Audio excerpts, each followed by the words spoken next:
오늘 사도행전 16장에서는 바울의 두 번째 전도 여행에 대해서 설명하고 있습니다. 특히 이 전도 여행의 과정에서 바울이 행한 목회적인 판단과 행동의 유연성에 대해서 아주 강조해서 가르쳐 줍니다. 먼저 1절로 5절에서는 디모데를 전도 여행의 파트너로 택하여서 할례를 행한 이야기가 나옵니다. 앞서 14장, 15장 말미에서 바울과 바나바가 서로 갈라졌습니다. 누가 요한의 전도 여행에 동참하는 일을 두고 의견이 갈려서 갈라졌습니다. 바울은 홀로 전도 여행을 행하기보다는 다른 동역자를 택하여서 팀을 이루어서 전도 여행을 행하려고 합니다. 우리가 생각했을 때는 안디옥 교회에서 아주 믿음이 좋은 신실한 사람을 한 명 택하여서 전도 여행을 떠날 것 같은데, 바울은 그렇게 하기보다는 실제 전도지에 가서 그 중에서 믿음이 좋은 사람을 한 명 택하여서 그를 세워서 전도 여행의 파트너로 삼습니다. 이 여행의 과정에서 그 사람의 믿음을 일으키고 사역자로서 훈련을 시키는 그런 계기로 삼습니다. 자기의 그 전도 여행의 편의만을 추구하기보다는 이것을 이용해서 사역과 그 하나님 나라 확장에 가장 유익이 되는 길로 도전적인 방식을 택하여서 행합니다. 디모데를 택하여서 할례받게 하는 것이 특징적입니다. 유대인으로 사역할 때에 거리끼는 것이 없도록 할례를 받게 합니다. 이것은 갈라디아서에서 디도를 택하여서 할례를 받지 못하도록 엄격하게 입장을 취하는 것과 조금 배치되는 모습을 보입니다.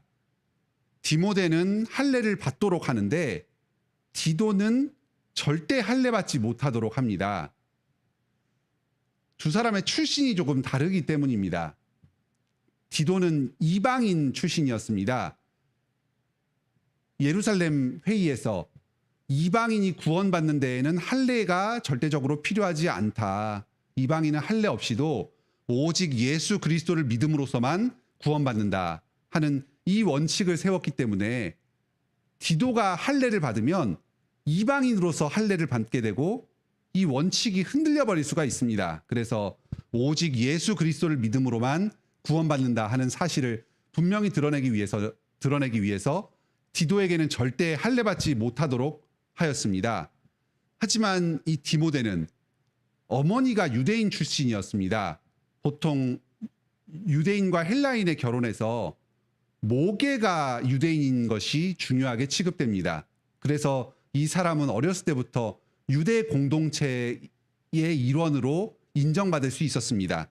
그런데 지금까지 할례받지 않았던 것을 보면 아마 아버지 헬라인이 반대를 했던 것 같습니다.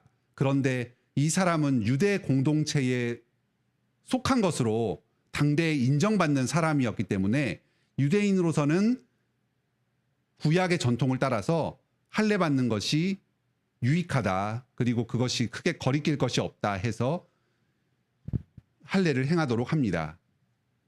이 디모데가 할례를 받는 것은 복음의 원칙과 또 교회의 결정에 어긋나지 않으면서 동시에 그 유대인으로서 이방 헬라 지방에 퍼져 있는 그 유대 공동체에서 전도하는데 용이하도록 하기 위해서 그 성도 사역자 개별의 그 특수한 구체적인 상황과 함께 복음 전파에 가장 유리한 방향으로 결정을 내린 것을 봅니다. 할례를 꼭 받아야 한다. 아니면 할례 받지 말아야 한다. 이렇게 한쪽의 결정을 내리고 모든 경우에 그것을 일관되게 적용하는 것이 아니라 구체적인 사역의 현장의 상황에 맞추어서 유연하게 판단을 하는 것을 볼 수 있습니다. 다음으로 6절로 10절에서는 전도 여행의 행선지를 성령님의 인도를 받아서 마게도니아 지방으로 변경하는 내용이 나옵니다. 먼저 비두니아 지방, 이쪽은 그 소아시아 지방의 북쪽 지역입니다. 갈라디아 위쪽에 있는 그 지역을 산악 지역을 비두니아다 이렇게 이야기를 합니다. 본래는 그 소아시아 대륙의 그 남부 해안 지방을 따라서 이렇게 여행을 하다가 그 위쪽을 돌아서 북쪽으로 넘어가려고 했습니다. 그런데 여기 성령님의 인도를 따라서 바다를 건너서 저 마게도니아 지방으로 건너가기로 변경을 합니다. 자기가 처음에 세웠던 그 전도 여행의 행선지를 고집하는 것이 아니라 중간에 성령님께서 깨우쳐 주셨을 때에 그 성도들, 마게도니아 지방에 있는 믿지 않는 성도들의 필요성을 인식을 하면서 그들에 대한 사랑의 마음으로 행선지를 적극적으로 변경하고 그곳에서 또 전도 여행을 계속하는 것을 봅니다. 성령의 인도가 당시에 사도 당시에는 꿈에서 이렇게 나타나셔서 직접적으로 말씀으로 인도하시는 모습을 봅니다. 오늘날에는 주로 성경의 말씀을 통해서 또 기도를 통해서 우리의 마음을 움직이심으로써 또 다른 사람의 조언, 신앙 공동체의 여러 조언들과 특히 교회에서 목사님이나 장로님, 직분자들의 조언 이런 것들을 통해서 오늘날에는 성령의 인도가 나타납니다. 우리가 하나님의 원칙을 정하고 우리의 사명을 감당할 때에 어떠한 계획을 세울 수는 있습니다. 그것은 참 좋은 일이고 그 계획을 따라서 준비를 체계적으로 해나가면서 일을 잘 감당할 수 있습니다.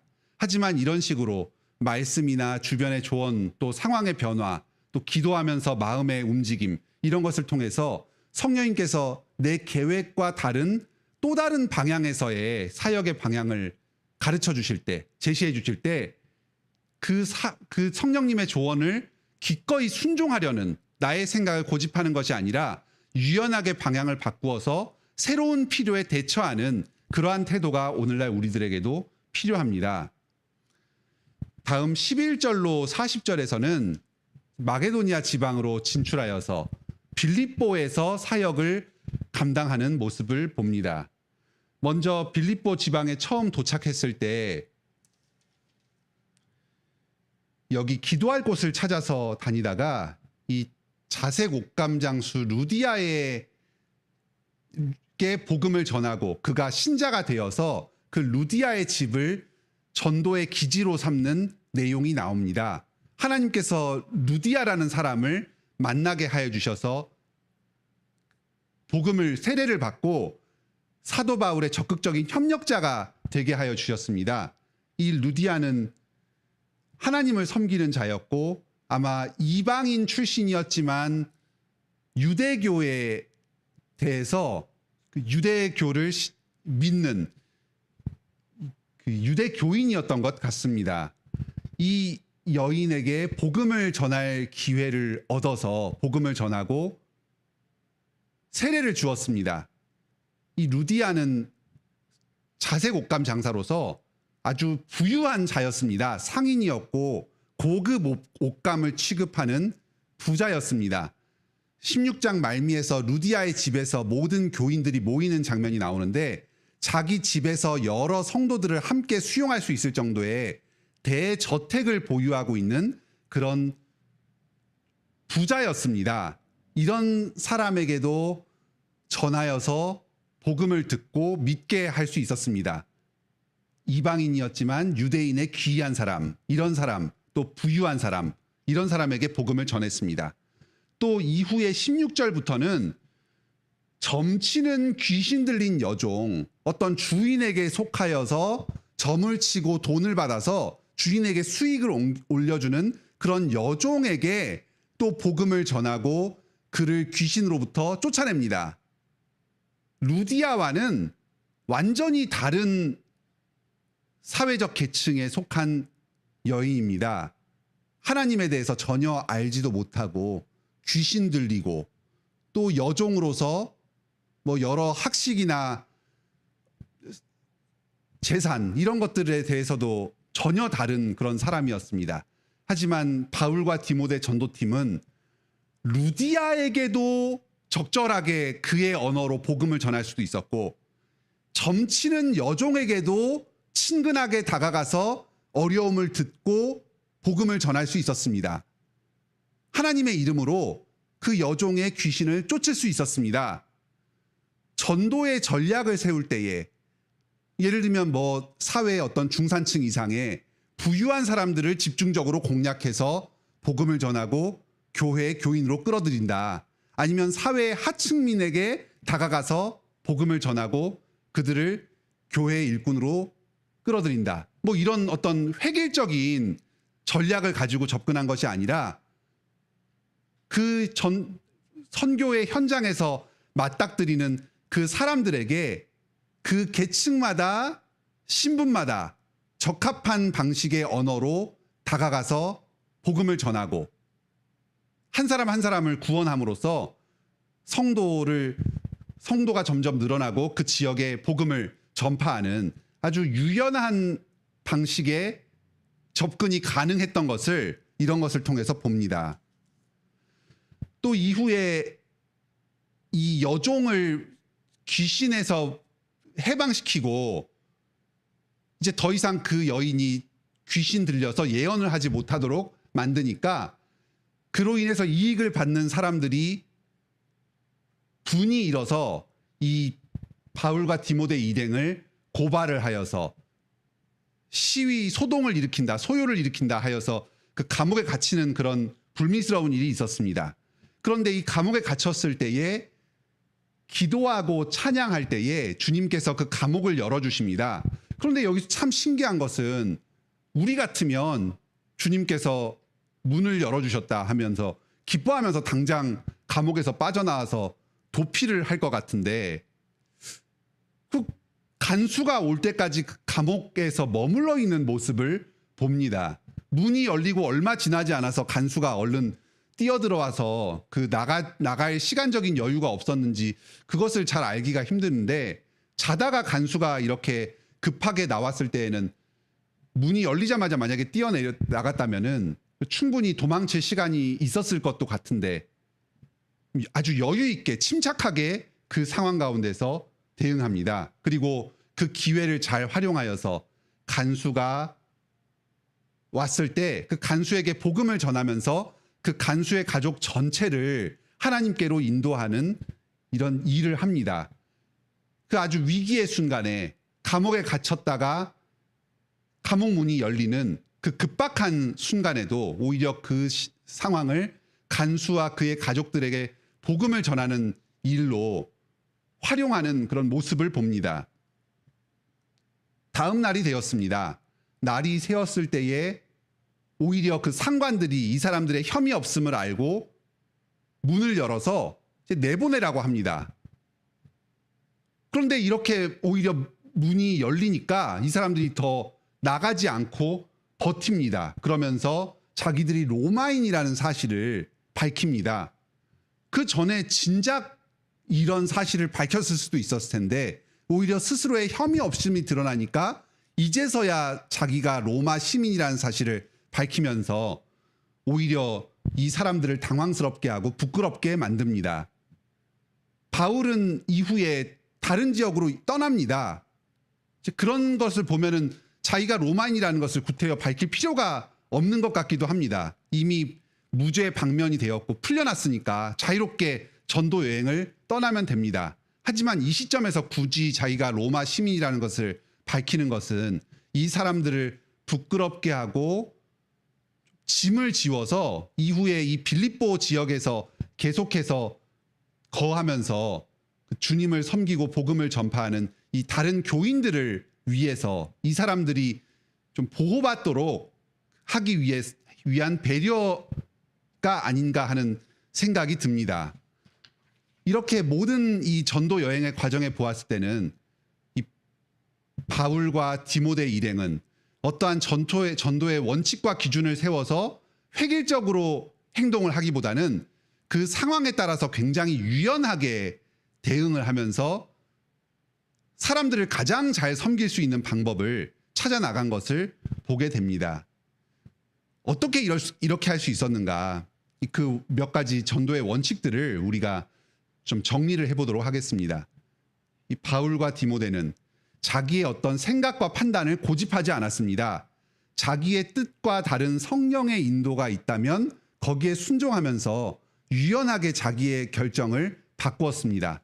자기를 비우고 자기를 부인하면서 다른 사람의 유익을 최우선적으로 고려하면서 행동하였습니다. 나의 고집과 나의 판단과 나의 계획을 실현하기보다는 이 자신의 전도를 통해서 교회가 가장 유익을 얻고 다른 사람들이 구원을 받을 수 있는 그런 길을 택하여서 행동하였습니다.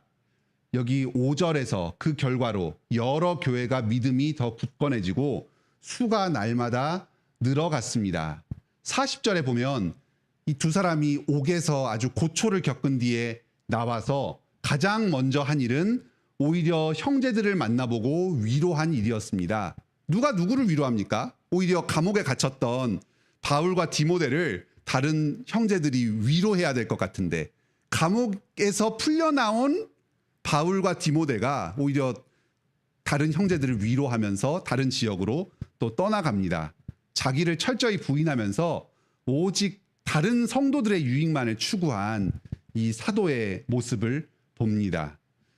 또한 성령님의 인도를 받기 위해서 고난 가운데서도 기도하고 찬송하는 데 힘썼습니다. 25절에 감옥에서 갇혔을 때에 기도하고 하나님을 찬송하면서 기다렸습니다. 그럴 때에 성령님께서 임하여서 또 감옥 문을 열리게 하시고 그 가운데서도 복음을 전할 수 있는 지혜를 허락하여 주셨습니다. 전반적으로 보았을 때 이 바울과 디모데의 일행은 언제나 어디서든지 성령님께서 자기를 인도하여 주시고 열매 맺게 하여 주실 것이다 하는 이 성령님의 인도하심을 신뢰하면서 여러 고난 가운데서도 항상 낙관하면서 기뻐하면서 자기의 사역을 신실하게 감당하는 태도를 보였습니다. 이것이 바로 이 어려움 가운데서도 다른 사람을 배려할 수 있는 유연한 사고와 행동의 비결이 되었습니다. 오늘도 우리 성도들을 성령님께서 인도하시면서 교회를 세워가시고 주님의 복음을 전파하여 가십니다. 이 성령님의 쓰임을 받고 그리고 자기를 비우면서 오직 다른 사람의 유익을 위해서 귀하게 쓰임받는 여러분들이 다 되시길 바랍니다. 함께 기도하겠습니다. 하늘에 계신 우리 아버지, 오늘 사도행전 16장의 말씀을 통해서 바울이 전도 여행의 과정에서 유연하게 그 상황에 따라서 주님의 복음을 전하면서 교회를 계속 확장해간 모습을 봅니다. 바울 일행은 자기의 주장과 자기의 생각을 고집하기보다는 항상 성령님의 인도를 신실하게 따르면서 유연하게 상황에 대처하였고 이를 통해서 교회와 다른 사람들을 가장 잘 섬길 수 있었습니다. 오늘도 저희 또한 저희들의 생각과 저희들의 유익을 앞세우기보다는 항상 다른 사람의 유익을 더 먼저 생각할 수 있는 그런 겸손함을 허락하여 주시고 언제 어디서든지 성령님을 의지하여서 기쁨과 감사로 저희에게 맡겨진 일을 다 감당하게 하여 주시옵소서. 믿음을 허락하여 주시고 고난 가운데서도 기뻐할 수 있는 성령의 충만함을 허락하여 주시옵소서. 이로 말미암아 교회의 확장과 다른 사람들의 구원을 위해서 저희들의 삶을 사용하여 주시옵소서. 주님, 저희가 여러 가지의 기도 제목을 가지고 주님 앞에 나아왔습니다. 저희의 기도를 들으시고 주님께서 저희의 삶을 온전히 주님의 뜻에 사용하여 주시기를 구합니다. 예수님의 이름으로 기도드립니다. 아멘. 오늘도 은혜로운 기도 시간 되시길 바랍니다.